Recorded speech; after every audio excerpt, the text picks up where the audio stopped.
വിശുദ്ധ മത്തായി അറിയിച്ച സുവിശേഷം അധ്യായം 21, 28 മുതലുള്ള തിരുവചനം. നിങ്ങൾക്ക് എന്തു തോന്നുന്നു? ഒരു മനുഷ്യന് 2 പുത്രന്മാര് ഉണ്ടായിരുന്നു.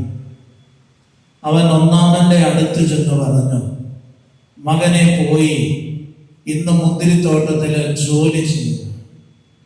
ഞാൻ പോകാം എന്ന് അവൻ പറഞ്ഞു. എങ്കിലും പോയില്ല. അവൻ രണ്ടാമന്റെ അടുത്ത് ചെന്ന് ഇത് തന്നെ പറഞ്ഞു. അവനാകട്ടെ എനിക്ക് മനസ്സില്ല എന്ന് പറഞ്ഞു. എങ്കിലും പിന്നീട് പശ്ചാത്തപിച്ച് അവൻ പോയി. ഈ 2 പേരിൽ ആരാണ് പിതാവിന്റെ ഇഷ്ടം നിറവേറ്റിയത്? അവർ പറഞ്ഞു, രണ്ടാമൻ. യേശു പറഞ്ഞു, സത്യമായി ഞാൻ നിങ്ങളോട് പറയുന്നു, ചുങ്കക്കാരും വേശ്യകളുമായിരിക്കും നിങ്ങൾക്ക് മുമ്പേ സ്വർഗരാജ്യത്തിൽ പ്രവേശിക്കും. എന്തെന്നാൽ യോഹന്നാൻ നീതിയുടെ മാർഗത്തിലൂടെ നിങ്ങളെ സമീപിച്ചു, നിങ്ങൾ അവനെ വിശ്വസിച്ചില്ല. എന്നാൽ ചുങ്കക്കാരും വേശ്യകളും അവനെ വിശ്വസിച്ചു. നിങ്ങൾ അത് കണ്ടിട്ടും അവനെ വിശ്വസിക്കാൻ തക്കവിധം അനുദപിച്ചില്ല. യേശുവേ സ്തോത്രം, യേശുവേ നന്ദി. ഹല്ലേലൂയ. വലതുകരം ഉയർത്തി ഹല്ലേലൂയ, ഹല്ലേലൂയ, ഹല്ലേലൂയ. പ്രിയമുള്ള മക്കളെ, ഇന്ന് തിരുവചനത്തിലൂടെ നമ്മൾ കടന്നു പോകുമ്പോൾ യേശു പറഞ്ഞു വെക്കുകയാണ്, ഒരു പിതാവിന് 2 മക്കളുണ്ടാകും. ഒന്നാമന്റെ അടുക്കൽ ചെന്നിട്ട് ആ പിതാവ് പറയുകയാണ്, ഇന്ന് നീ പോയി മുന്തിരിത്തോട്ടത്തില് ജോലി ചെയ്യും. അവൻ പോകാമെന്ന് പറഞ്ഞെങ്കിലും അവൻ പോയില്ല. അവൻ പോയില്ല എന്ന് ആ പിതാവ് മനസ്സിലാക്കി. രണ്ടാമന്റെ അടുക്കൽ ചെന്ന് പിതാവ് പറഞ്ഞു, മകനെ നീ പോയി മുന്തിരിത്തോപ്പില് ജോലി ചെയ്യും. അവൻ പറഞ്ഞു, എനിക്ക് മനസ്സില്ല. എന്നാൽ കുറെ കഴിഞ്ഞപ്പോ അവൻ പശ്ചാത്തപിച്ച് മുന്തിരിത്തോട്ടത്തിൽ പോയി ജോലി ചെയ്തു. ഇതാണ് വചനത്തില് നമ്മൾ കേട്ടത്. ഇത് നമ്മുടെ ജീവിതത്തിലേക്ക് ഒന്ന് അടർത്തി വെക്കാമെന്ന് ഞാൻ വിചാരിക്കുന്നു. ആ പിതാവിന്റെ 2 മക്കൾ ആരാന്ന് ചോദിച്ചാല് നമ്മൾ ഓരോരുത്തരും. നമ്മുടെ ജീവിതത്തെ കുറിച്ചാണ് കർത്താവ് പറഞ്ഞു വെച്ചത്. നമ്മുടെ ജന്മം കൊണ്ട് ക്രിസ്ത്യാനിയാണ്. കൂതാശകൾ സ്വീകരിച്ച് ദിവസവും ദേവാലയത്തിൽ പോകുന്നവരുണ്ടായിരിക്കും, അല്ലെങ്കിൽ ശനിയും ഞായറും ദേവാലയത്തിൽ പോകുന്നവരുണ്ടാകും. അതുമല്ലെങ്കിൽ ഞായറാഴ്ച മാത്രം ദേവാലയത്തിൽ പോയി വിശുദ്ധ ബലിയെ സംബന്ധിക്കുന്നവരുണ്ടാകും. ഇവരുടെ എല്ലാം ജീവിതത്തിലേക്ക് ഒന്ന് തിരിഞ്ഞു നോക്കുമ്പോൾ സ്വർഗസ്നായ പിതാവിന്റെ ഇഷ്ടം നിറവേറ്റുന്നവരായി നമ്മുടെ ഓരോരുത്തരുടെയും ജീവിതം രൂപപ്പെടുത്തുന്നുണ്ടോ എന്ന പ്രിയമുള്ളവരെ നമ്മളൊന്ന് പരിശോധിക്കും. നമ്മുടെ ജീവിതത്തില് പലപ്പോഴും സ്വന്തം ഹിതവും സ്വന്തം താല്പര്യവും അനുസരിച്ചാണ് ജീവിതം മുന്നോട്ട് പോകുന്നത്. അവിടെ ദൈവത്തിന് നമ്മുടെ ജീവിതത്തില് വലിയ സ്ഥാനമോ വലിയ പ്രസക്തിയോ ഒന്നും നമ്മൾ കൊടുക്കാറില്ല. മറിച്ച് ഈ ലോകത്തിൻ്റെതായ കാര്യങ്ങളില് വളരെയേറെ താല്പര്യത്തോടും വ്യഗ്രതയോടും കൂടെ കടന്നു പോകുന്ന ഒരു ജീവിതമാണ് നമ്മുടെ ഒക്കെ ജീവിതത്തില് ഉള്ളത്. യേശുവേ സ്തോത്രം, യേശുവേ നന്ദി. Hallelujah, hallelujah. ഒരു ക്രൈസ്തവന്റെ വിളി എന്നാണ്? നമുക്കതിനെ കുറിച്ച് ബോധ്യമുണ്ട്. ഇവിടെ ഇരിക്കുന്നവർ ഏറെയൊക്കെ കുടുംബത്തിൽ ജീവിക്കുന്നവർ, കുടുംബജീവിതം നയിക്കുന്നവർ. അവരെന്നോട് പറയും, ഞങ്ങളുടെ വിളി എന്ന് പറഞ്ഞ കുടുംബജീവിതമാണ്. അതിന്റെ അർത്ഥം എന്താണെന്ന് നമ്മൾ മനസ്സിലാക്കണം. കുടുംബജീവിതത്തിലേക്ക് വിളിക്കപ്പെട്ടിരിക്കുന്ന ഓരോ വ്യക്തിയുടെയും ജീവിതം ആരോടാണ് ചേർന്നിരിക്കുന്നത്? ക്രിസ്തുവിനോട് ചേർത്ത് വെച്ച് ക്രിസ്തുവിൽ നിന്ന് സ്നേഹം നിറച്ചെടുത്ത് ക്രിസ്തുവിന്റെ വചനം ഹൃദയത്തിൽ നിറച്ച് ഈ സ്നേഹവും ഈ വചനവുമാണ് തന്റെ ജീവിതത്തോട് ചേർന്നിരിക്കുന്നവരുടെ ജീവിതത്തിലേക്ക് പകർന്നു കൊടുക്കേണ്ടത്. യേശുവേ സ്തോത്രം, യേശുവേ നന്ദി, ഹല്ലേലൂയ, ഹല്ലേലൂയ. ഒപ്പം മക്കളെ, നമ്മൾ പരിശോധിക്കണം, നമുക്കിതാകുന്നുണ്ടോ? നമുക്കിതാകുന്നില്ലെങ്കിൽ അതിന്റെ കാരണമല്ല. നമുക്കാകുന്നില്ല എന്ന് പറയാൻ കാരണം നമ്മൾ ഈ ലോകത്തിന്റെ കാര്യങ്ങളിൽ വ്യാപൃതമായി മുമ്പോട്ട് പോകുന്ന ഒരു ജീവിതമാണ് നമുക്ക് ഓരോരുത്തർക്കും ഉള്ളത്. അതായത് മൂത്ത മകനാണ്. പിതാവിന്റെ ഇഷ്ടം നിറവേറ്റുക എന്നതല്ല, മറിച്ച് സ്വന്തം കാര്യം തേടിപ്പോകുന്ന ഒരു ജീവിതം. ഇവിടെ ഇരിക്കുന്ന മക്കളുടെ ജീവിതത്തിലേക്ക് കണ്ണോടിക്കുമ്പോ കാണാൻ കഴിയുന്നത് തന്റെ കയ്യിൽ ഏൽപ്പിച്ചിരിക്കുന്നത് തന്റെ കുടുംബമാണ്. ആ കുടുംബത്തിന്റെ കാര്യത്തിൽ മാത്രം പിതാവിന്റെയും മക്കളുടെയും മാതാപിതാക്കളുടെ കാര്യത്തിൽ ചിലർക്ക് ശ്രദ്ധയില്ല. അവരെ എങ്ങനെ ഒഴിവാക്കി കിട്ടണമെന്ന ചിന്തയില്ല. ഈ ഒരു അവസ്ഥയിൽ കടന്നു പോകുന്ന ജീവിതമാണ് നമ്മളില് പലർക്കും ഉള്ളത്. മക്കളെ, അങ്ങനെയല്ല നമ്മൾ ആയിരിക്കേണ്ടത്. ദൈവം ആരെയൊക്കെ നമ്മൾ ചേർത്ത് വെച്ചോ അവരുടെ എല്ലാം ജീവിതത്തിലേക്ക് യേശുവിനെ പകർന്നു കൊടുക്കുന്ന ഒരു വ്യക്തിയാണ്.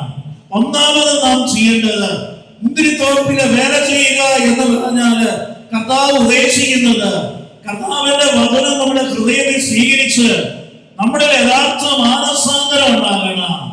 യേശുവേ സ്തോത്രം, യേശുവേ നന്ദി, ഹല്ലേലൂയ, ഹല്ലേലൂയ.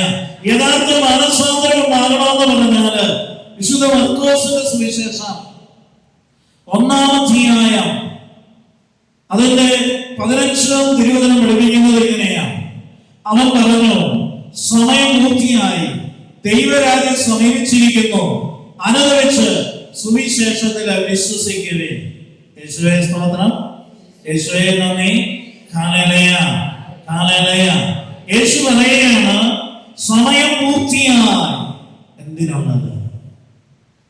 എന്തിനുള്ളതാണെന്ന് പ്രിയമുള്ള മക്കളെ നമ്മൾ പഠിക്കണം. ഇവിടെ യേശുവിനെ കേൾക്കാനായിട്ട് കടന്നു വന്നിരുന്ന ജനത്തോട് യേശു പറയുകയാണ് സമയം പൂർത്തിയായി. കാരണം പറയാ ദൈവരാജ്യം സമീപിച്ചിരിക്കുന്നു.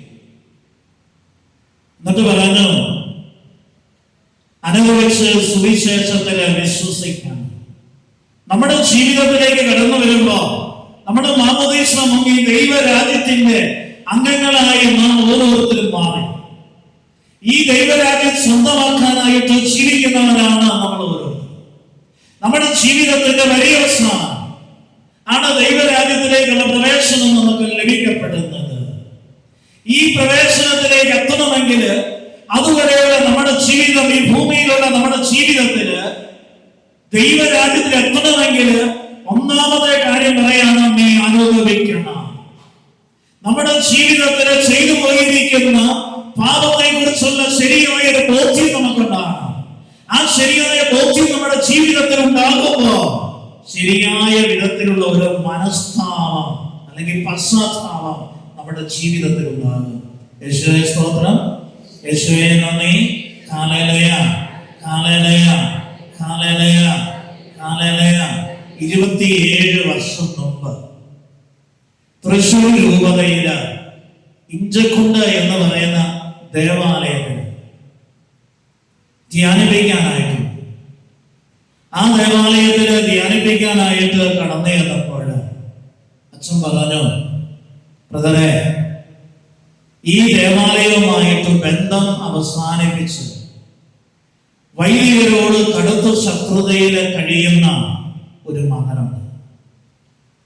ആ മകന്റെ മാനസാന്തരത്തിന് വേണ്ടി പ്രാർത്ഥിക്കും. പ്രാർത്ഥിക്കാം. അച്ഛനത് പറഞ്ഞു വരുന്ന ഉടനെ പറഞ്ഞു, ഇന്ന് വൈകിട്ട് ആ ഭവനം വരെ നമുക്കൊന്ന് പോകണം. ഞാൻ പോരുന്നില്ല, മറിച്ച് കൈക്കാരനെ ഞാൻ കൊടുത്തി വിടാം. ഈ എന്നെ കണ്ട അദ്ദേഹം വീട്ടിൽ നിന്ന് പുറത്തിറങ്ങില്ല, അതുകൊണ്ട് കൈക്കാരനെ കൊടുത്തി വിടാം. ഞാൻ പറഞ്ഞ ആയിക്കോട്ടെ. ഞങ്ങളുടെ 3 പ്രദേശമുണ്ട്, ഒരു വൈദികനുണ്ട്. ഞങ്ങൾ 4 പേരും കൂടെ വൈകിട്ട് ധ്യാനം കഴിഞ്ഞ് ഇദ്ദേഹത്തിന്റെ വീട്ടിൽ ചെന്നു. കൈക്കാരൻ പറഞ്ഞു, ഞാൻ വരുന്നില്ല, വീട് ഇതാണ്. മെയിൻ റോട്ടിൽ നിന്ന് വീട് ചൂണ്ടിക്കാണിച്ചു വന്നിട്ട് അദ്ദേഹം പുറകോട്ട് വരും. ഞങ്ങൾ കയറി ചെന്നു. ആടെ കൂടെ ഉണ്ടായിരുന്ന അച്ഛനോട് ഈ കൈക്കാരൻ പറഞ്ഞു, അച്ഛനെ കാണണ്ട, കണ്ടു കഴിഞ്ഞാൽ അദ്ദേഹം വാതിൽ തുറക്കത്തില്ല. അപ്പൊ കൈക്കാരന്റെ കൂടെ അച്ഛനും മാറി. പിന്നെ ഞങ്ങൾ 3 പേര് കൂടെ ആ വീട്ടിൽ ചെന്നു. ബെല്ലടിച്ചു. ഇദ്ദേഹം വന്ന് വാതിൽ തുറന്നു. അദ്ദേഹത്തിന്റെ പേര് സണ്ണി എന്ന്. സണ്ണി വാതിൽ തുറന്നു. ഞാൻ ചോദിച്ചു, സണ്ണി സഹോദരനാണോ? അതെ. വാ, ഇരിക്കുക. ഞങ്ങളെ ഉള്ളിലേക്ക് വിളിച്ചു, വീട്ടിന്റെ ഉള്ളിലേക്ക് വിളിച്ചു. ഞങ്ങൾ ഇരുന്നു. എന്നോട് ചോദിച്ചു, ആഗമന ഉദ്ദേശം. ഞാനൊന്നും മിണ്ടാത്തതിന് കാരണം പെട്ടെന്നൊരു വാക്ക് പറഞ്ഞു കഴിഞ്ഞാൽ ചിലപ്പോൾ പിടി തന്നില്ലെങ്കിൽ പ്രശ്നമാണ്. അപ്പൊ എന്റെ അടുത്തിരുന്ന ആ ബ്രദറിനോട് ഞാൻ പറഞ്ഞു, കൈകൊണ്ട് തട്ടി പറഞ്ഞോളാം. അത് സണ്ണി സഹോദരനെ ഒന്ന് കാണാൻ വേണ്ടി വന്നത്. ഞങ്ങള് പള്ളിയിൽ ധ്യാനിപ്പിക്കാനായിട്ട് വന്നത്. അപ്പൊ സഹോദരനെ കുറിച്ച് ഞങ്ങൾ കേട്ടു. സഹോദരത്തിന് ദേവാലയവുമായിട്ട് ബന്ധമൊന്നുമില്ല, ദേവാലയത്തിൽ വരാറില്ല, പ്രാർത്ഥിക്കാറില്ല. ഇത്രയുമാണ് സഹോദരനെ കുറിച്ച് അറിയുവാനായിട്ട് ഞങ്ങൾക്ക് സാധിച്ചത്. അതുകൊണ്ട് സഹോദരനെ ഒന്ന് പരിചയപ്പെടാം എന്നോർത്തു വന്നു. ഞാൻ അടുത്ത വായന ചോദിച്ചു, സഹോദരൻ എന്നാ പറ്റി? പള്ളിയുമായിട്ടുള്ള ബന്ധം ഉപേക്ഷിക്കാനുള്ള കാരണമാണ്. ഉടനെ സണ്ണിയുടെ പേർക്ക് പറഞ്ഞു, അതെ, പ്രദേശത്തോട് പറഞ്ഞാൽ അത് മനസ്സിലാകില്ല. അതുകൊണ്ടാണ്. അല്ല, എന്താണെങ്കിലും സഹോദരൻ കാര്യങ്ങൾ ഞങ്ങൾക്ക് മനസ്സിലാകും. ആ പ്രശ്നം പരിഹരിക്കാൻ നമുക്ക് ആകുന്ന പോലെ ശ്രമിക്കുകയും ചെയ്യും, പ്രാർത്ഥിക്കുകയും ചെയ്യും. ഉടനെ അദ്ദേഹം പറഞ്ഞു, അത് എൻ്റെ ജീവിതത്തില് പല കാര്യങ്ങൾ ഞാൻ പറഞ്ഞപ്പോ അത് അംഗീകരിച്ചു. അതിന് വിരുദ്ധമായി ചെയ്തപ്പോ അതെനിക്ക് അംഗീകരിക്കാൻ പറ്റില്ല. അതേ ചൊല്ലി പള്ളിയുമായിട്ടുള്ള ബന്ധം ഞാൻ ഉപേക്ഷിച്ചു. ഞാൻ ചോദിച്ചു, സഹോദര, ഒരാള് അല്ലെങ്കിൽ ഒരു അധികാരി സഹോദരൻ എന്ന് അംഗീകരിക്കാത്തതിന്റെ പേരിൽ ദൈവവുമായിട്ടുള്ള ബന്ധം ഉപേക്ഷിക്കാനുള്ള കാരണമാണ്. ദൈവവുമായിട്ടുള്ള ബന്ധം ഉപേക്ഷിച്ച് സഹോദരന്റെ ജീവിതം മുമ്പോട്ട് പോകുമ്പോ അത് വളർച്ചയിലേക്കല്ല പോകുന്നത്, അത് തളർച്ചയിലേക്കും തകർച്ചയിലേക്കുമാണ് സഹോദരന്റെ ജീവിതം കടന്നു പോകുന്നത്. അതുകൊണ്ട് സഹോദരൻ അത് തിരുത്തി ദൈവവുമായിട്ടുള്ള ബന്ധം പുനഃസ്ഥാപിക്കണം. ആ ബന്ധം പുനഃസ്ഥാപിക്കണമെങ്കിൽ സഹോദരൻ ഒരു കാര്യം ചെയ്യണം. വാ, ഇടവപ്പള്ളി ധ്യാനം നടക്കും. ഉടനെ പറഞ്ഞു, ഞാൻ പള്ളിയിലേക്ക് വരുന്നത് പലർക്കും ഇഷ്ടമാണ്. ഞാൻ ചോദിച്ചു, സഹോദരൻ പള്ളിയിലേക്ക് വരുന്നത് പലരെ ബോധ്യപ്പെടുത്തുന്നതിന്റെ ആവശ്യമൊന്നുമില്ലല്ലോ. സഹോദരന് ആർക്കും ദേവാലയത്തിൽ വന്ന് പ്രാർത്ഥിക്കാം, വിശുദ്ധ ബലിയിൽ പങ്കുകൊള്ളാം. അതിന് ആരൊക്കെ ഇഷ്ടമാണോ ഇഷ്ടമല്ലയോ ഇതൊന്നും അന്വേഷിക്കേണ്ട ആവശ്യം സഹോദരനില്ലല്ലോ. സഹോദരൻ ചെല്ലുന്നത് മറ്റുള്ളവരുടെ അടുത്തേക്കല്ല, ദൈവത്തിന്റെ അടുത്തേക്കാണ്, ദൈവത്തിന്റെ ഭവനത്തിലേക്കാണ് സഹോദരൻ ചെല്ലുന്നത്. അതുകൊണ്ട് സഹോദരൻ നാളെ ധ്യാനത്തിന് 9 മണിയാകുമ്പോൾ വരണം. 9-ന് ആരംഭിക്കും, 4 മണിക്ക് സമാപിക്കും. ഞങ്ങൾ സഹോദരന് വേണ്ടി പ്രാർത്ഥിക്കാം. എന്ത് പ്രശ്നമുണ്ടെങ്കിലും അത് നമുക്ക് പരിഹരിക്കാം. ഉടനെ അടുത്തയാളെ ചോദിച്ചു, എന്നാ ഞങ്ങൾ ഇറങ്ങട്ടെ? ഞാൻ നോക്കുമ്പോ ഈ സണ്ണി സഹോദരൻ കണ്ണിൽ നിന്ന് കണ്ണുനീരിറ്റിട്ട് വീഴുന്നുണ്ട്.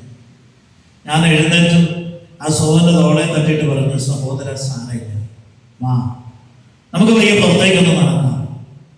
ഞാൻ ഈ സഹോദരനെ കൂട്ടി ഇറങ്ങി. പുറകെ മറ്റു 2 പ്രദേശം കൂടി ഇറങ്ങി. ഞാൻ ചോദിച്ചു, എന്താ ഉണ്ടായ പ്രശ്നമൊക്കെ അദ്ദേഹം പറഞ്ഞു. ഞാൻ പറഞ്ഞു, ഒരു നന്മ ചെയ്യുമ്പോൾ അതിന് 2 വർഷമാണ്. അനുകൂലിക്കുന്ന 1 വർഷവും അതിനെ എതിർക്കുന്ന 1 വർഷവും. നമ്മൾ ഈ 2 വർഷത്തെ നോക്കേണ്ട കാര്യമില്ല. നമ്മൾ സ്വർഗത്തിലിരിക്കുന്ന ദൈവത്തിന് സ്വീകാര്യമാണോ നമ്മൾ ചെയ്ത പ്രവൃത്തി, അതായത് യഥാർത്ഥ നന്മയാണോ സഹോദരൻ ചെയ്തത് എങ്കിലും സഹോദരൻ ഭയപ്പെടേണ്ട കാര്യമില്ല, അതേസമയം വേദനിക്കേണ്ട കാര്യമില്ല. നന്മ ചെയ്ത് കടന്നു പോകുമ്പോൾ പലരും തെറ്റിദ്ധരിക്കുക, പലരും നമ്മളെ കല്ലുപറക്കി എറിഞ്ഞെന്നിരിക്കുക. എന്നാൽ ആ ഏറെ സന്തോഷത്തോടെ സ്വീകരിക്കുന്നവൻ ഭാഗ്യവാനായി മാറും. അതുകൊണ്ട് സഹോദരന്മാർ അങ്ങനെ സംസാരിച്ച് നടന്ന് ഏകദേശം എത്തിയത്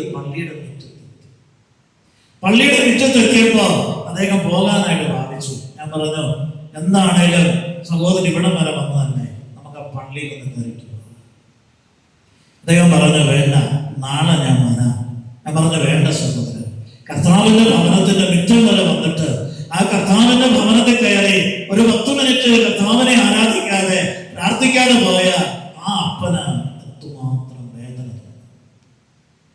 സഹോദരനെ 87 വർഷക്കാലം ഭൂമിയിലെ പരിപാലിച്ചു സംരക്ഷിച്ചു. സഹോദരന്റെ ജീവിതത്തിന് ആവശ്യമായതെല്ലാം അവിടുത്തെ സഹോദരന് നൽകി.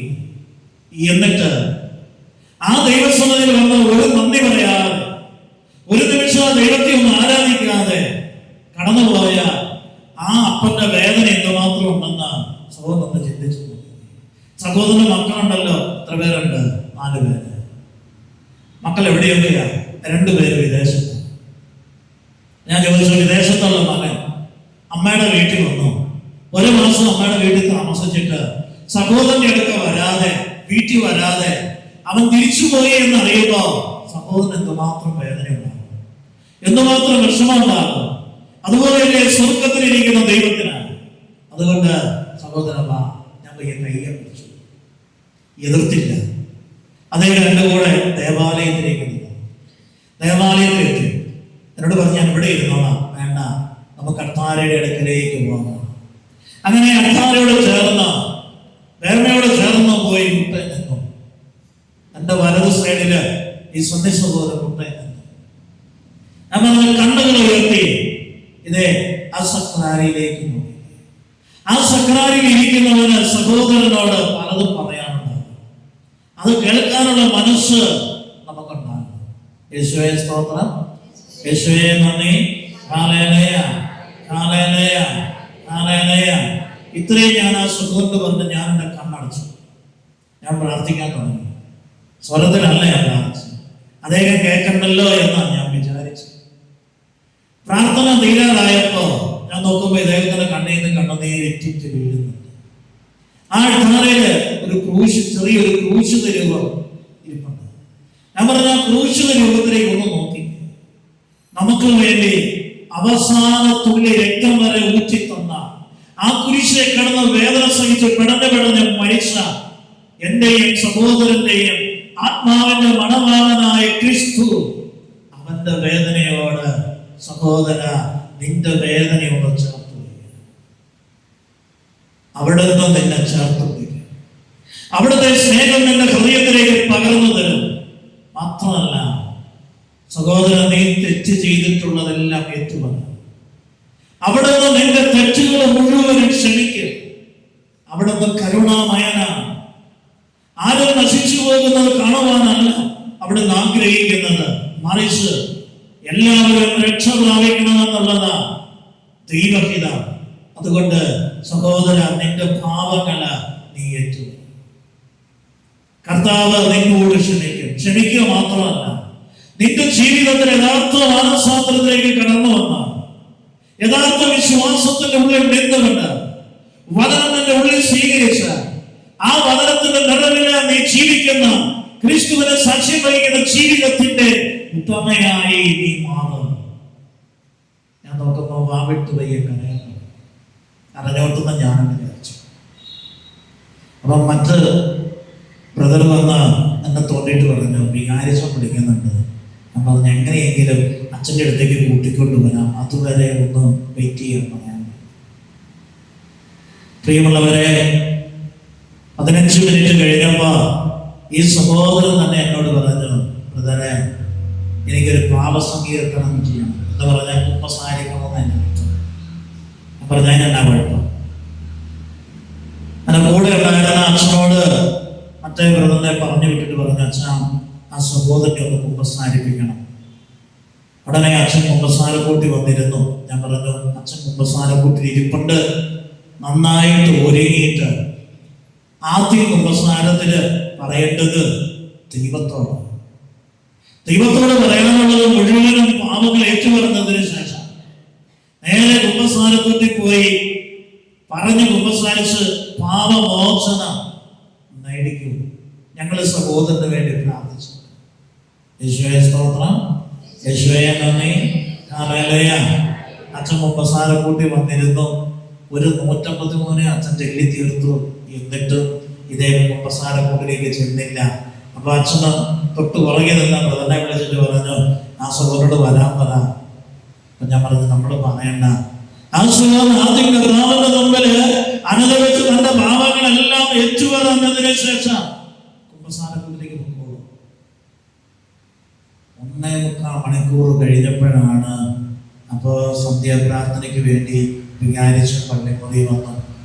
പള്ളിയുടെ അകത്ത് വന്നു. അച്ഛൻ കൊട്ടുകുത്തി കർത്താന്റെ മാലാഖ തന്നു. കൂടെ കപ്പിയാരുമുണ്ട്, കുറച്ച് പിള്ളേരുമുണ്ട്. കർത്താന്റെ മാലാഖ കഴിഞ്ഞു. അവര് കൊണ്ടു തുടങ്ങി. ലുത്തീന കഴിഞ്ഞപ്പോ ഈ സഹോദരൻ അവിടെ നിന്ന് എഴുന്നേറ്റ് നേരെ കുമ്പസാരക്കൂട്ടിലേക്ക് നടന്നു. അപ്പൊ ഞാൻ കൂടെയുള്ള പ്രദേശത്തോട് പറഞ്ഞു, മുക്തിപ്പാറ്റ് പ്രാർത്ഥിക്കുന്നു. യഥാർത്ഥ പാപത്തെ ഉപേക്ഷിച്ച് കർത്താവിന്റെ വചനം ഹൃദയത്തെ സ്വീകരിച്ച് ധൂർത്തനെ പോലെ, ആ ധൂർത്ത മകനെ പോലെ അവൻ ദൈവത്തിലേക്ക് തിരിച്ചു വന്ന് ക്രിസ്തുവിന് സാക്ഷിയായി മാറുന്ന ഒരു ജീവിതത്തിന്റെ ഉടമയാണ്. അങ്ങനെ കർത്താവിന്റെ മുന്തിരിത്തോപ്പിലെ വേല ചെയ്യുന്ന ഒരു വ്യക്തിയായി മാറണം. അത് കണക്കാക്കി നമുക്ക് പ്രാർത്ഥിക്കാം. ഞങ്ങൾ 3 പേര് കൂട്ടെ നിന്ന് 1 മണിക്കൂർ കൊണ്ട് കുമ്പസാരം തീരുമെന്ന് ഞങ്ങൾ വിചാരിച്ചു. അപ്പോഴൊക്കെ വെല്ലടിക്കുന്ന കേട്ട് ഞങ്ങൾ ശ്രദ്ധിച്ചപ്പോൾ 11 മണിയാണ്. പറഞ്ഞ സാരമില്ല, എത്ര സമയം വേണമെങ്കിലും എടുത്ത് കുമ്പസാരിക്കട്ടെ. അദ്ദേഹം കുമ്പസാരിച്ചു. കുമ്പസാരം കഴിഞ്ഞ് അദ്ദേഹം പ്രായശ്ചിത്തം നിറവേറ്റാനായിട്ട് ഞങ്ങളുടെ അരികെ വന്ന് നിൽക്കുമ്പോൾ ക്ലോക്കിലേക്ക് നോക്കിയപ്പോൾ 12:50 സമയം. പാതിര കഴിഞ്ഞു. പ്രിയമുള്ളവരെ, പ്രായശ്ചിത്തം നിറവേറ്റി ആ സഹോദരൻ എഴുന്നേറ്റു. കൂടെ ഞങ്ങൾ എഴുന്നേറ്റു. ഞങ്ങളുടെ വണ്ടിയിൽ തന്നെ അദ്ദേഹത്തെ വീട്ടിൽ കൊണ്ടുവിട്ടു. എന്നിട്ടാണ് അത്താഴമുണ്ടാനായിട്ട് മുറിയിലേക്ക് ചെന്നത്. അപ്പൊ വികാരിച്ചൻ പറഞ്ഞു, നിങ്ങൾ കൊള്ളാല. അടുത്ത കാര്യം ഞാൻ പറഞ്ഞു, കർത്താവ് തനിക്ക് നഷ്ടപ്പെട്ടു പോയ ആടുകളെ തേടിയാണ്. നമ്മുടെയൊക്കെ ജോലി ഇതാ. ഇത്രയും മറുപടി പറഞ്ഞു. നമുക്ക് അറിയാം നാളെ ഇതിന്റെ ഫലം എന്തുമാത്രം ഉണ്ടെന്ന് നമുക്ക്. പ്രിയമുള്ളവരെ, 8 ദിവസം 8:30 ദേവാലയത്തിൽ പ്രാർത്ഥിച്ചുകൊണ്ടിരിക്കുമ്പോ ഈ സന്ദേശ സഹോദരൻ 8:40 ദേവാലയത്തിൽ വന്നു. ഏറ്റവും മുമ്പിലത്തെ വെഞ്ചയം വന്നിരുന്നു. കർത്താവിന്റെ വചനം കേട്ടു. ഇടയ്ക്ക് കണ്ണുനീര് തുടയ്ക്കുന്നതാണ്. ഇതിന്റെ ഇടയ്ക്ക് ഞാൻ കൂടുതലുള്ളവരോട് പറഞ്ഞു, അദ്ദേഹത്തെ വിളിക്കരുത്, മിണ്ടരുത്. 5 ദിവസത്തെ ധ്യാനമാണ്. തിങ്കളാഴ്ച തുടങ്ങി വെള്ളിയാഴ്ച തീരും. ധ്യാനം തീരുന്നൊന്നും അദ്ദേഹത്തോട് നമ്മൾ സംസാരിച്ചാൽ മതി. ധ്യാനം തീർന്നു. അദ്ദേഹം അടുത്ത് വന്നിട്ട് പറഞ്ഞു, അതേ ഒരു കാര്യം എനിക്ക് പറയാനുണ്ട്. ഞങ്ങളെ കൂടെ നിങ്ങളുടെ കൂടത്തിൽ കൂട്ടി. യേശുവേ സ്തോത്രം, യേശുവേ നന്ദി, ഹല്ലേലൂയ, ഹല്ലേലൂയ. ചോദ്യം, ഞങ്ങളെ കൂടെ നിങ്ങളുടെ കൂടത്തിൽ കൂട്ടുക. ഞാൻ പറഞ്ഞ അതിനെന്നാ കുഴപ്പം? വികാരിച്ചിന്റെ അനുവാദം മാത്രം മതി. ഇത്രയാണ് ഞാൻ ആ സഹോദരനോട് പറഞ്ഞത്. ആ സഹോദരൻ പറഞ്ഞു, ഞാൻ എനിക്ക് വേണ്ടി ഒന്നുകൂടെ പ്രാർത്ഥിക്കുമോ? പ്രാർത്ഥിച്ചു. പ്രിയമുള്ളവരെ, ആ സഹോദരന് വേണ്ടി പ്രാർത്ഥിച്ചു. ധ്യാനം കഴിഞ്ഞ് ഞങ്ങൾ അവിടുന്ന് തിരിച്ചു. പിറ്റേ വർഷം അതിൻ്റെ അടുത്ത പള്ളിയിലേക്ക് ധ്യാനിപ്പിക്കാനായിട്ട് ചെന്നപ്പോൾ ഈ പള്ളിയിലെ കൈക്കാരനെ, തലേ വർഷം ധ്യാനിപ്പിച്ച ആ പള്ളിയിലെ കൈക്കാരനെ ഞാൻ കണ്ടു. ഞാൻ ചോദിച്ചു, സണ്ണിയുടെ അവസ്ഥ എന്താണ്?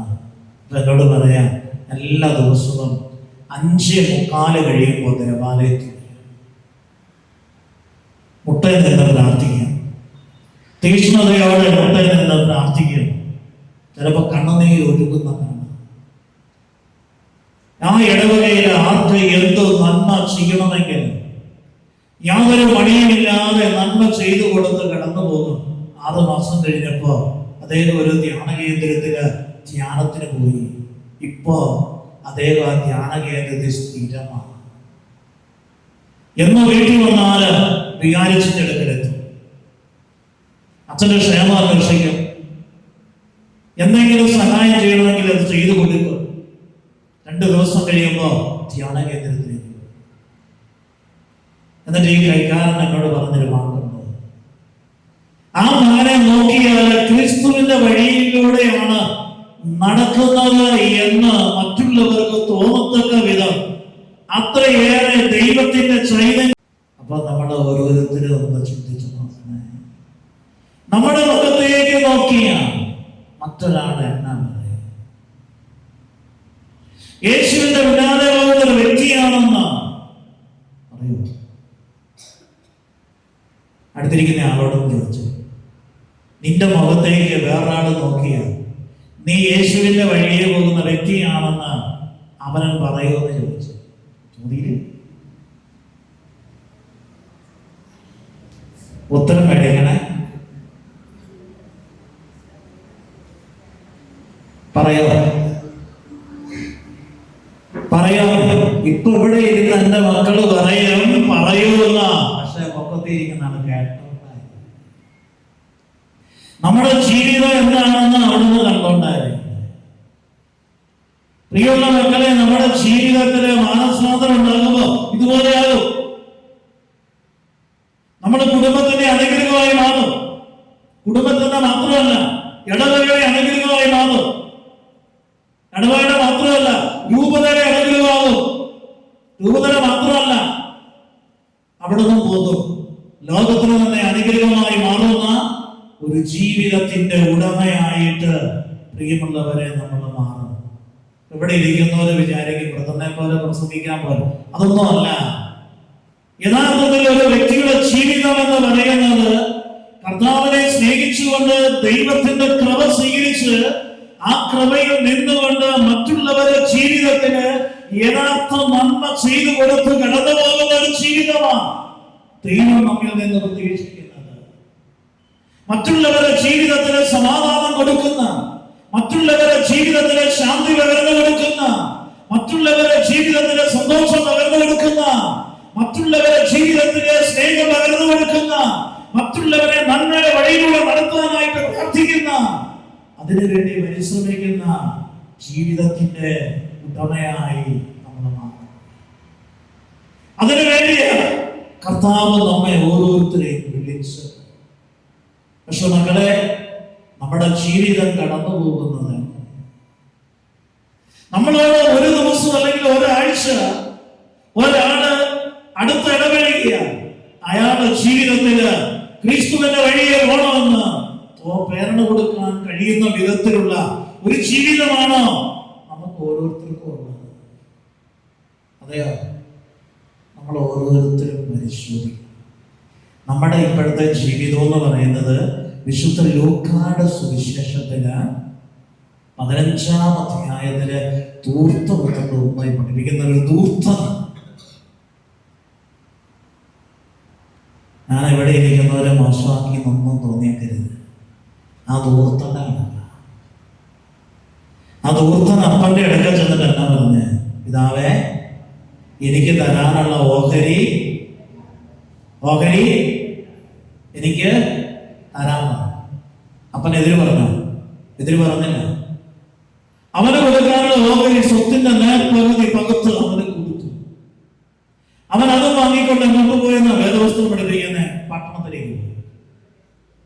ദൂരദേശത്താണ് പട്ടണത്തിലേക്ക് പോയി. അത് അതിന്റെ അവസാന ഭാഗം നോക്കിയാൽ മൂത്ത മകൻ പറയുന്നത് എഴുതി വെച്ചിട്ടുണ്ട്.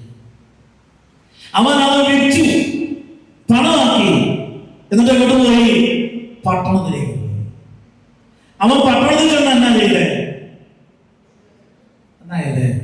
പട്ടണത്തിൽ ചെന്ന് അവിടെ ഉണ്ടായിരുന്ന പാവത്തിന്റെ അഴുക്കുചാലില് വീണ ഉരുട്ടു. എന്ന് പറഞ്ഞ അവൻ ചൂതാടുന്നവരുടെ കൂടത്തിൽ കൂടി, മദ്യപിക്കുന്നവരുടെ കൂടത്തിൽ കൂടി, എന്നിട്ട് വേശികളുടെ കൂടെ കൂടി. ഇങ്ങനെ ഈ 3 കൂട്ടരുടെ കൂടെ കൂടി അവന്റെ കയ്യിൽ ഉണ്ടായിരുന്ന സമ്പത്ത് മുഴുവനും തീർത്തു.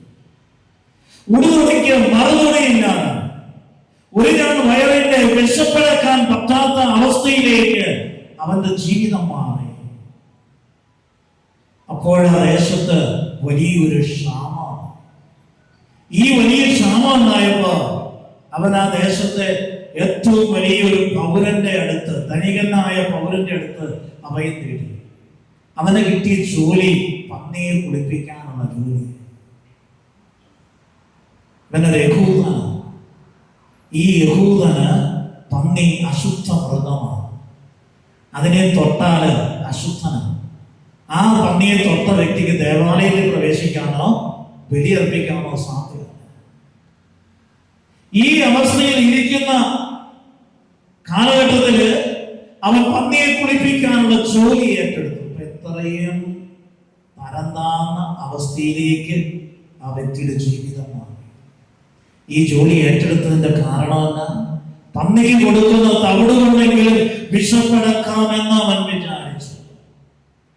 ആഹാരത്തിന് വകയില്ല. വയറിന്റെ വേദന, വയറിന്റെ നിലവിളി എന്താണെന്ന് അവൻ തിരിച്ചറിഞ്ഞത് കൊണ്ടാണ് പന്നിക്ക് കൊടുക്കുന്ന തവിട് കൊണ്ടെങ്കിലും വിഷപ്പടക്കാമെന്ന് അവൻ വിചാരിച്ചത്. പക്ഷെ തവിട് കൊടുക്കാൻ വന്നത് വേറെയാണ്. തവിട് കൊടുക്കാനായിട്ട് വന്നു കഴിഞ്ഞപ്പോ ഇവൻ തവിട് പാത്രത്തെ കൈവിട്ടിരിക്കുന്ന കണ്ടിട്ട് പറഞ്ഞു, എഴുന്നേക്കാൻ പറഞ്ഞു. നിന്റെ ജോലി പന്നിയെ കുളിപ്പിക്കുന്നതാണ്, എഴുന്നേറ്റ് കൂട്ടിന് വെളിയിൽ പോകണം. അവനെ പന്നിക്കൂട്ടിന്ന് പുറത്തു വിട്ടു. ആ പന്നിക്കൂട്ടിന്ന് പുറത്തു വിട്ടപ്പോ അവനെ കൊണ്ട് നോക്കി, ഇറങ്ങി പുറപ്പെട്ട ഭവനത്തിലേക്ക് നോക്കി. ഇവിടുന്ന പുറപ്പെട്ടെ അപ്പന്റെ ഭവനത്തിലേക്ക് നോക്കി. അപ്പന്റെ ഭവനത്തിലേക്ക് നോക്കിയപ്പോൾ അവനൊരു കാഴ്ച കണ്ടു. അപ്പന്റെ ഭവനത്തില് വേലയ്ക്ക് നിൽക്കുന്ന ദാസന്മാരും ദാസിമാരും സുഭിക്ഷമായി ഭക്ഷണം കഴിച്ചിട്ട് മിച്ചമുള്ളവ അവരുടെ വളർത്തുമൃഗത്തിന് കൊടുക്കുവാനായിട്ട് കൊണ്ടുപോകുന്നതാണ്.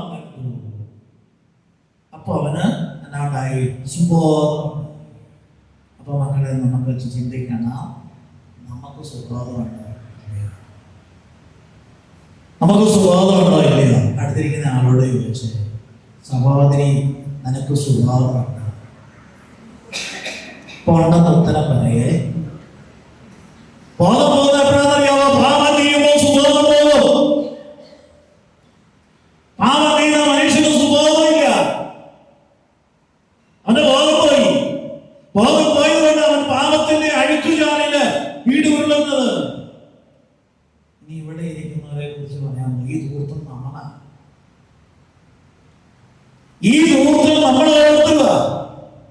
നമ്മുടെ ജീവിതത്തിൽ അരിശമുണ്ട്, ദേഷ്യമുണ്ട്, കുറ്റപ്പെടുത്തലുണ്ട്, വിമർശനമുണ്ട്, യാക്ഷണിയുണ്ട്, മറ്റതുണ്ട്, മറിച്ചതുണ്ട്, ഇങ്ങനെ സർവ്വതുമുണ്ട്.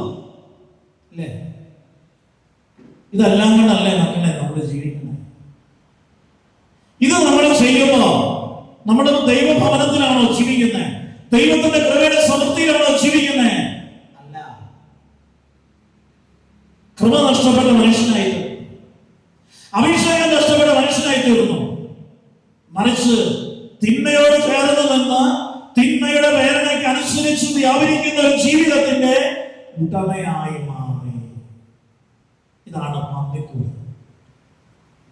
തിന്മയോട് ചേർന്ന് തിന്മയുടെ പ്രേരണ അനുസരിച്ച് വ്യാപരിക്കുന്ന ഓരോ വ്യക്തിയും ഇന്ന് പന്നിക്കൂട്ടി കഴിയുന്നവരാണ്. അതിൽ നിന്ന് എഴുന്നേക്കണമെങ്കിൽ നമ്മൾ ഓർമ്മയില് കണ്ടു, ഇവനെങ്ങനെ പോകും, ഇവന്റെ സമ്പത്ത് കയ്യിലെ തീരുമ്പോ ആ ഗ്രാമം മുഴുവൻ, ആ പട്ടണം മുഴുവനും വലിയൊരു ക്ഷാമം ഉണ്ടായതാണ്. ഇത് നമ്മുടെ ജീവിതത്തിൽ നോക്കിയേക്കാം. നമ്മൾ ദൈവത്തിൽ നിന്ന് അകന്നു ജീവിക്കാനായിട്ട് തുടങ്ങി കഴിയുമ്പോൾ കുറെ അങ്ങ് വലിയ കുഴപ്പമില്ല. അത് കുറെ കഴിയുമ്പോ ഓരോരോ പ്രശ്നങ്ങളായിട്ട് നമ്മുടെ ജീവിതത്തിലേക്ക് വരാൻ തുടങ്ങും. സാമ്പത്തിക മേഖല തകരും, ആരോഗ്യ മേഖല തകരും, ബന്ധങ്ങളുടെ മേഖല തകരും, ഒറ്റപ്പെട്ടവനെ പോലെ ആകും. ആരും നമ്മളെ മനസ്സിലാക്കാൻ പറ്റാത്ത അവസ്ഥയിലേക്ക് നമ്മുടെ ജീവിതം മാറും. ദൈവത്തിന്റെ കൃപ നഷ്ടപ്പെടുന്ന മനുഷ്യന്റെ അവസ്ഥ. ഒരിക്കല് തൃശ്ശൂർ രൂപതയിലെ കണ്ടശാങ്കടവ് ഇടവകയില് ധ്യാനിപ്പിക്കാനായിട്ട് ചെന്നപ്പോ ഒരു യോസഫിയേട്ടൻ പറഞ്ഞ കാര്യം ഞാൻ ഓർക്കുക. അദ്ദേഹം 27 വർഷം ദേവാലയവുമായുള്ള ബന്ധത്തില് എല്ലാ ദിവസവും ദേവാലയത്തിൽ വന്ന് വിശുദ്ധ ബലിയെ സംബന്ധിച്ച് നന്നായിട്ട് പ്രാർത്ഥിച്ച് നല്ല രീതിയിൽ ജീവിച്ചു. അങ്ങനെ നല്ല രീതിയിൽ ജീവിച്ച് കടന്നു പോകുന്ന കാലഘട്ടത്തില് ഒരു സുപ്രഭാതത്തില് അദ്ദേഹത്തിന്റെ ഭാര്യ വണ്ടി ആക്സിഡന്റ് മരിച്ചു. ഒരു കസിന്റെ കല്യാണത്തിന് പോയി. ഇവിടെ കല്യാണ വീട്ടിൽ എത്തിയില്ല. അതിന് മുമ്പ് ആക്സിഡന്റ് പറ്റി സ്പോട്ടിൽ വെച്ച് തന്നെ ആള് മരിച്ചു. ഈ വിവരമാണ് ജോസഫേട്ടൻ അറിയുന്നത്. ഈ ജോസഫേട്ടൻ വലിയ മാതാവിന്റെ ഒരു ഭക്തനാണ്.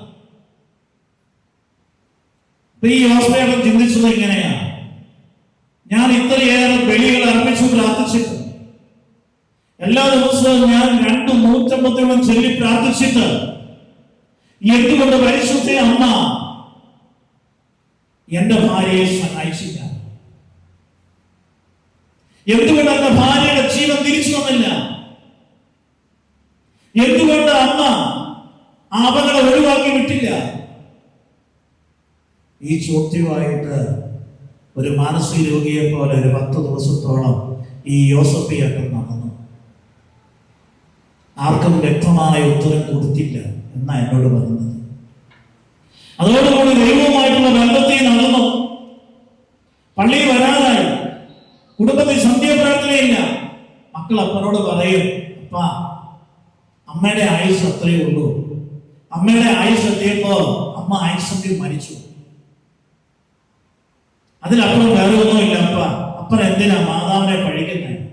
അപ്പൻ എന്തിനാ ദൈവത്തെ പഴിക്കുന്നേ? അപ്പം പ്രാർത്ഥിക്കാൻ ഏറ്റുവാ.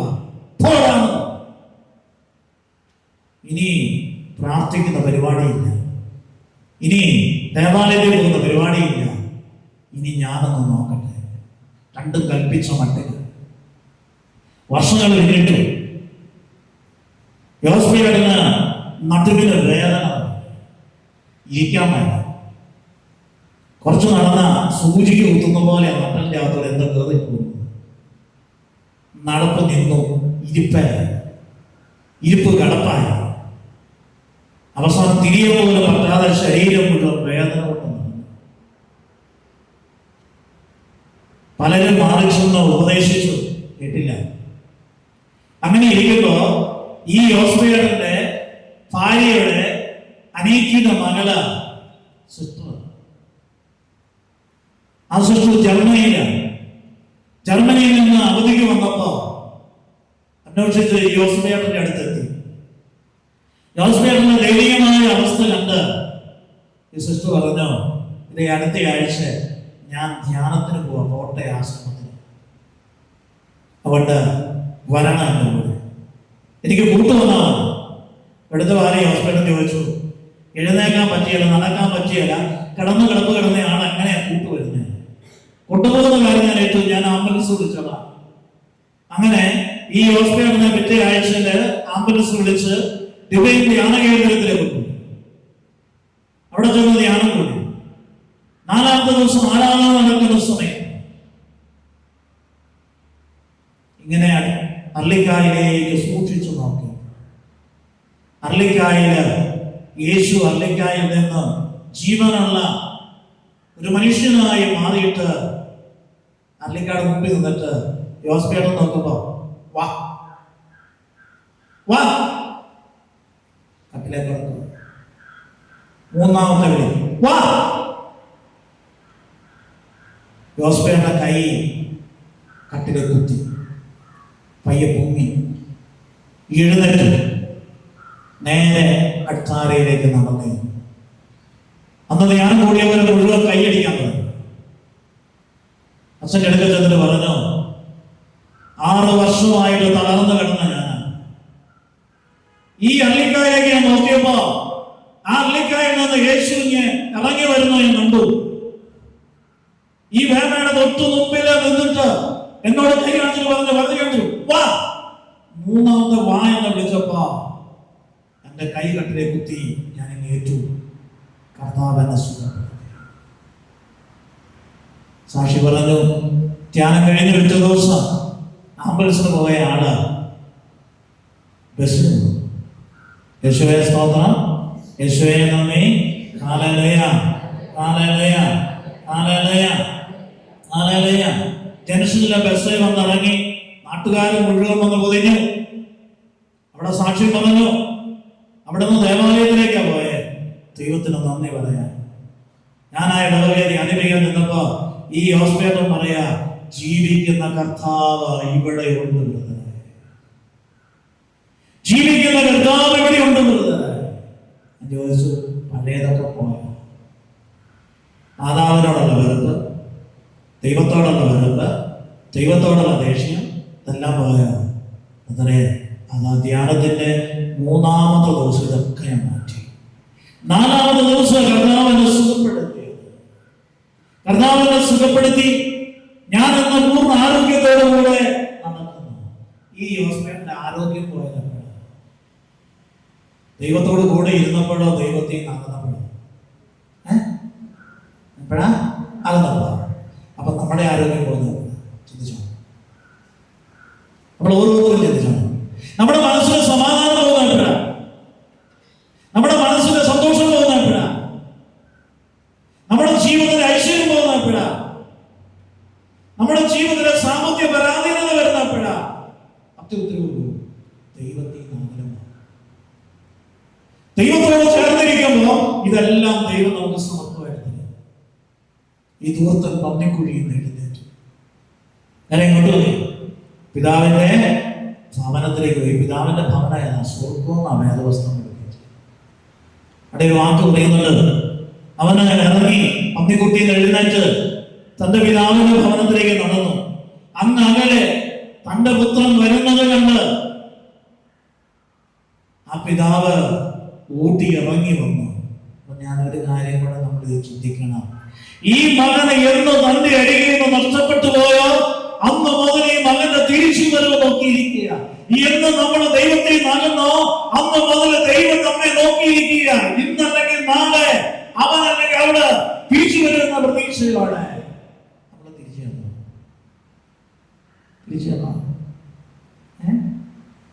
തിരിച്ചു നമ്മൾ ഓരോരുത്തരും ചിന്തിച്ചു നോക്കി. തിരിച്ചു പറയാം, നമ്മുടെ യാന്ത്രികമായി നമ്മുടെ ജീവിതം ഇങ്ങനെ പോയിക്കൊണ്ടിരിക്കുക. അങ്ങനെയല്ല മക്കളെ, നമ്മുടെ ജീവിതത്തിലേക്ക് തിരിഞ്ഞു നോക്കണം. എന്നിട്ട് ഈ ദൂർത്തം പറയാൻ പിതാവിനോട് പറഞ്ഞു, പിതാവേ, ഞാൻ അങ്ങേക്കും സ്വർഗത്തിനും എതിരായി തെറ്റ് ചെയ്തു. സ്വർഗസ്നായ പിതാവേ, ഞാൻ അങ്ങേക്കും സ്വർഗത്തിനുമെതിരെ തെറ്റ് ചെയ്തു. അങ്ങയുടെ മകനെന്ന് വിളിക്കാനുള്ള യോഗ്യത എനിക്കില്ല. അതുകൊണ്ട് ഈ ദാസിൽ ഒരുവനായിട്ട് എന്നെ സ്വീകരിക്കണം. ആ പിതാവ് മറുപടി പറഞ്ഞിട്ടുണ്ട്.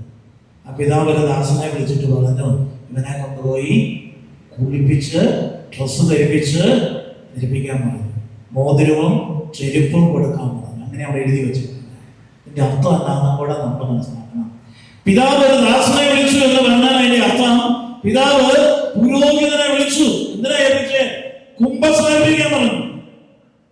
ഈ ദൂർത്തും കുമ്പസാരക്കൂടി പോയി കുമ്പസാരിച്ചു. ഇതിനെ കുളിപ്പിക്കുക എന്ന് പറഞ്ഞു. അവൻ കുമ്പസാരിപ്പിച്ചു കഴിഞ്ഞപ്പോ അവനെ വസ്ത്രം ധരിപ്പിച്ചു. അതിന്റെ അർത്ഥം ഇതാ, കൃപയുടെ വസ്ത്രം അവന് ധരിക്കപ്പെട്ടു.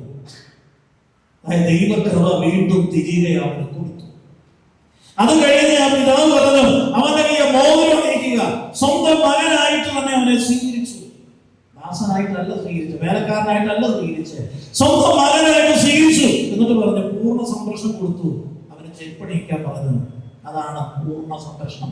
പിതാവ് തന്റെ മകന് കൊടുക്കേണ്ട പൂർണ്ണ സംരക്ഷണം കൊടുത്തു. എന്നിട്ട് ഒരു ദാസനെ വിളിച്ചിട്ട് പറഞ്ഞു, നീ പോയി വേഗം എന്റെ കാലിക്കുട്ടി ചെന്ന് ഏറ്റവും കൊഴുത്തു പഴുത്തിരിക്കുന്ന കാളക്കുട്ടിയെ കൊന്ന വിരുന്നൊരുക്കാൻ. എന്റെ അർത്ഥം എന്ന് പറയുന്നത് വേഗം ദാസൻ എന്ന് പറഞ്ഞ പുരോഹിതനെ വിളിച്ചിട്ട് പറഞ്ഞു, വേഗം ബലി അർപ്പിച്ച് എന്റെ പുത്രന്റെ ശരീരവും രക്തവും അവന് കൊടുക്കുക. അവൻ ഇതുവരെ ദൈവപുത്രന്റെ ശരീരവും രക്തവും ഭക്ഷിക്കാതെ ദുർബലനായി തീർന്നവനാ. അവൻ ബലവാനായി മാറണമെങ്കിൽ വിശുദ്ധ കുർബാന സ്വീകരിക്കണം. അവന് വിശുദ്ധ കുർബാന കൊടുത്തു. അങ്ങനെ അവനെ പരിപോഷിപ്പിച്ചു. ഇതാണ് ഒരു പാവി അനുദപിക്കുമ്പോ തിരിച്ചു വരുമ്പോ ആ വ്യക്തിക്ക് ലഭിക്കുന്ന അനുഗ്രഹം. യേശുവേ സ്തോത്രം, യേശുവേ നന്ദി. Hallelujah, hallelujah. ഇതാണ് ആ പിതാവിന്റെ ഇളയ മകൻ പശ്ചാത്തപിച്ചു തന്റെ മുന്തിരിത്തോപ്പില് വേലയ്ക്ക് പോയി എന്ന് പറഞ്ഞാല് പാപത്തിന്റെ വഴികൾ ഉപേക്ഷിച്ച് കർത്താവിന്റെ വചനം സ്വീകരിച്ച് ആ വചനത്തിനനുസരിച്ച് ജീവിച്ച് ക്രിസ്തുവിന്റെ സാക്ഷിയായി മാറുമ്പോ ദൈവത്തിന്റെ ഹിതം നിറവേറ്റുന്ന വ്യക്തിയായി നമ്മൾ മാറും. അതിനുള്ള വലിയ കൃപ നമുക്ക് ഓരോരുത്തർക്കും ലഭിക്കാനായി ആഗ്രഹിച്ച് നമുക്ക് എഴുന്നേറ്റ് നിൽക്കാം. കണ്ണുകൾ അടച്ച് കരങ്ങളെ സ്വർഗ്ഗത്തിലേക്ക് ഉയർത്തി നമുക്ക് അരൂപിയിലെ സ്തോത്രമായി സ്തുതിക്കാം. യേശുവേ സ്തോത്രം, യേശുവേ നന്ദി. Hallelujah, hallelujah, hallelujah, hallelujah, hallelujah. എന്റെ കർത്താവേ, എന്റെ ദൈവമേ, അവിടുത്തെ തിരുസന്നതയിൽ ആയിരിക്കുന്ന ഓരോ മക്കളെയും സമർപ്പിക്കുന്നു. കർത്താവേ, ഏറ്റെടുക്കണമേ എന്ന് പ്രാർത്ഥിക്കുന്നു. അങ്ങയുടെ വലിയ കൃപയുടെ അഭിഷേകം ഞങ്ങൾ സ്വീകരിച്ച് കർത്താവേ, അങ്ങയുടെ പക്കലേക്ക് മടങ്ങി വന്ന് അങ്ങയുടെ മുന്തിരിത്തോപ്പില് വേല ചെയ്യുന്ന മകളായി മാറുവാനുള്ള വലിയ അഭിഷേകം നൽകി ഞങ്ങളെ അനുഗ്രഹിക്കുന്നു. ഞങ്ങളുടെ കുടുംബത്തിന് സ്നേഹത്തിന്റെ വരമുള്ള പരത്തുന്ന നന്മയുടെ ജീവിക്കുന്ന ഒരു മകനായി മകളായി ഞങ്ങളുടെ ജീവിതത്തെ മാറ്റുവാനുള്ള വലിയ അഭിഷേകം തന്ന് ഞങ്ങളെ ഓരോരുത്തരെയും അനുഗ്രഹിക്കണമേ. വേദനയോടെ കടന്നു വന്നിരിക്കുന്ന, വിഷമതയോടെ കടന്നു വന്നിരിക്കുന്ന മക്കള് കർത്താവേ, വിശുദ്ധമാണ് ധന്യനായ മത്തായിയുടെ കബറിടത്തിൽ ഒരുമിച്ച് കൂടിയിരിക്കുന്ന ഞങ്ങളുടെ ഓരോരുത്തരെയും ജീവിതം തന്നെയാണ് ധന്യനായ മത്തായിയുടെ സുഹൃതങ്ങളെ അലങ്കരിക്കുന്ന ഒരു വ്യക്തിയായി മാറാനുള്ള വലിയ കൃപ മത്തായിയുടെ മധ്യസ്ഥം വഴി ഞങ്ങൾക്ക് ലഭിക്കുന്നതിന് വേണ്ടി ഞങ്ങൾ പ്രാർത്ഥിക്കുന്നു. വിശുദ്ധ ബലി കഴിഞ്ഞ ദീപികാന്യത്തിന്റെ മുമ്പിൽ ഇരുന്ന് കണ്ണുനീരോടെ പ്രാർത്ഥിച്ച് അവിടെ നിന്ന് ശക്തി ആദർശിച്ചുകൊണ്ട് പാവപ്പെട്ട കുടുംബങ്ങളിലേക്ക് ഇറങ്ങിച്ചെന്ന് അവരുടെ കണ്ണുനീരൊപ്പി അവർക്ക് ആശ്വാസം പകർന്നു കൊടുത്ത് ക്രിസ്തുവിന്റെ വചനം പകർന്നു കൊടുത്ത് ദൈവരാജ്യത്തിന്റെ അനുഭവത്തിലേക്ക് അവരെ തിരികെ കൊണ്ടുവന്ന് അവർക്ക് വേണ്ടി ഭവനം സ്ഥാപിച്ച് അവരെ സംരക്ഷിക്കുന്നതിന് വേണ്ടി മനം സ്ഥാപിച്ച ധന്യനായ മത്തായിയുടെ മാധ്യസ്ഥം ഞങ്ങൾ യാചിക്കുമ്പോ ഞങ്ങളുടെ ഓരോരുത്തരുടെ ജീവിതത്തിൽ ദീനാനുകമ്പയുണ്ടായി മറ്റുള്ളവരുടെ കരുണയുള്ളവരായി ജീവിക്കാനുള്ള വലിയ അഭിഷേകം ഞങ്ങൾക്ക് നൽകി ഞങ്ങളെ അനുഗ്രഹിക്കണമേ. Hallelujah, hallelujah, hallelujah, hallelujah, hallelujah, hallelujah, hallelujah.